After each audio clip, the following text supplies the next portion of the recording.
നമസ്കാരം. നമ്മുടെയൊക്കെ നാട്ടിൽ ഒരു പുതിയ സംരംഭം തുടങ്ങാൻ ഒരുങ്ങുമ്പോൾ അതിനുണ്ടാകുന്ന തടസ്സങ്ങളെക്കുറിച്ച് നിങ്ങൾ എപ്പോഴെങ്കിലും ചിന്തിച്ചിട്ടുണ്ടോ? തീർച്ചയായും ചിന്തിച്ചിട്ടുണ്ടാകും. നിങ്ങളും ഇങ്ങനെ ആലോചിച്ചവരായിരിക്കും.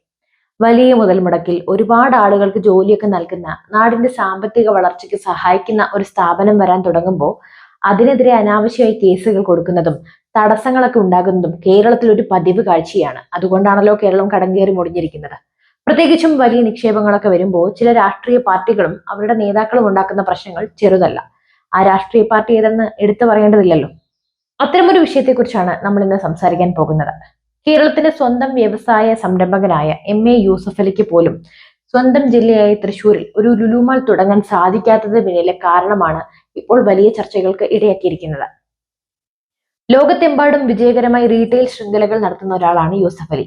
പക്ഷെ സ്വന്തം നാട്ടിൽ 3000-ലധികം ആളുകൾക്ക് ജോലി നൽകുന്ന ഒരു പ്രൊജക്ട് തുടങ്ങാൻ നോക്കിയപ്പോൾ അതിനെ തടസ്സപ്പെടുത്തിയത് ആരാണെന്ന് അദ്ദേഹം തന്നെ വെളിപ്പെടുത്തിയിരിക്കുന്നു. ഒരു രാഷ്ട്രീയ പാർട്ടിയിലുള്ള വ്യക്തിയാണ് ഇതിന് പിന്നിൽ എന്നാണ് അദ്ദേഹം പറയുന്നത്. അനാവശ്യമായി കേസ് കൊടുത്ത് ഈ സംരംഭം മുടക്കാൻ ശ്രമിച്ചത് കൊണ്ടാണ് പദ്ധതി വൈകുന്നത്. യൂസഫ് അലി പേരൊന്നും പറഞ്ഞില്ലെങ്കിലും ആരാണ് വ്യക്തിയെന്ന് ഇപ്പോൾ പുറത്തു വന്നു. CPI നേതാവ് TN മുകുന്ദനാണ് ഈ പരാതിക്ക് പിന്നിൽ.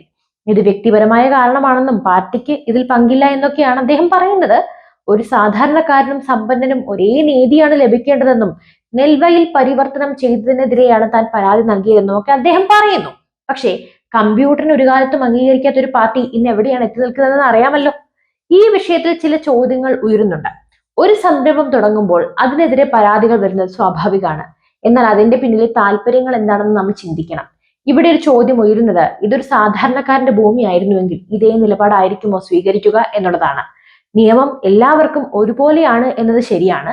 എന്നാൽ ഒരുപാട് ആളുകൾക്ക് തൊഴിൽ നൽകുകയും നാടിന് സാമ്പത്തികമായി വളർച്ച നൽകുകയും ചെയ്യുന്ന ഒരു പ്രൊജക്ടിനെതിരെ ഒരു രാഷ്ട്രീയ പാർട്ടിയിലെ നേതാവ് തന്നെ കേസ് കൊടുക്കുന്നത് ആ പാർട്ടിക്ക് തന്നെ നാണക്കേടുണ്ടാക്കുന്ന കാര്യമാണ്. പക്ഷെ ഈ പാർട്ടിക്ക് അത് വിഷയമില്ല. ഇവർക്കത് പതിവ് കാഴ്ചയാണ്. അവർക്കൊട്ട് ജോലി ചെയ്യാനും ആവില്ല, ജോലി ചെയ്യുന്നവരെ നന്നാവാനും സമ്മതിക്കുകയില്ല. കേരളത്തിൽ വ്യവസായങ്ങൾ കൊണ്ടുവരാനും നിക്ഷേപങ്ങൾ ആകർഷിക്കാനും സർക്കാർ ശ്രമിക്കുന്നില്ല. എന്നാൽ ശ്രമിക്കുന്നുണ്ടെന്ന് പറയുന്നുണ്ട്. അതേ സർക്കാരിന്റെ ഭാഗമായ ഒരു പാർട്ടിയിലെ നേതാവ് തന്നെ ഇത്തരം തടസ്സങ്ങൾ ഉണ്ടാക്കുന്നത് എന്ത് സന്ദേശമാണ് നൽകുന്നത്? സംസ്ഥാനം വ്യവസായ സൗഹൃദമാണെന്ന് സർക്കാർ അലമുറയിട്ട് പറയുമ്പോഴും ഇത്തരം സംഭവങ്ങൾ അതിന്റെ വിശ്വാസ്യതയെ ഇല്ലാതാക്കുന്നു. കഴിഞ്ഞ കുറേ വർഷങ്ങളായി കേരളത്തിന്റെ വ്യവസായ മേഖല നേരിടുന്ന പ്രധാനപ്പെട്ട വെല്ലുവിളികളിൽ ഒന്നാണിത്. കിറ്റക്സ് അബു ഒക്കെ പറയുന്നത് നമ്മൾ കേൾക്കുന്നതാണല്ലോ. കേരളയിൽ പോലുള്ള വലിയ പദ്ധതികൾക്ക് വരെ രാഷ്ട്രീയ എതിർപ്പുകൾ കാരണം പൂർത്തിയാക്കാൻ സാധിക്കുന്നില്ല. വ്യാവസായികൾക്ക് എപ്പോഴും പേടി ഈ രാഷ്ട്രീയ ഇടപെടലുകൾ തന്നെയാണ്. അതുകൊണ്ട് അവർ മറ്റ് സംസ്ഥാനങ്ങൾ തേടി പോകുന്നു. കാരണം ഒരു പ്രൊജക്ട് തുടങ്ങാൻ അനുമതി കിട്ടിയാലും എപ്പോൾ വേണമെങ്കിലും ഒരു കേസ് വന്ന് അതൊക്കെ മുങ്ങാം. അത് മാത്രമല്ല കൊടികുത്തി അവിടെ അതെല്ലാം അവസാനിപ്പിക്കുകയും ചെയ്യും. ഇതൊരു വ്യക്തിയുടെ മാത്രം പ്രശ്നമല്ല, മറിച്ച് കേരളത്തിന്റെ വികസനത്തെയാണ് ബാധിക്കുന്നത്. ഈ സംഭവത്തിൽ ഇടതുപക്ഷ സർക്കാരിന്റെ നിലപാടാണ് പ്രധാനം.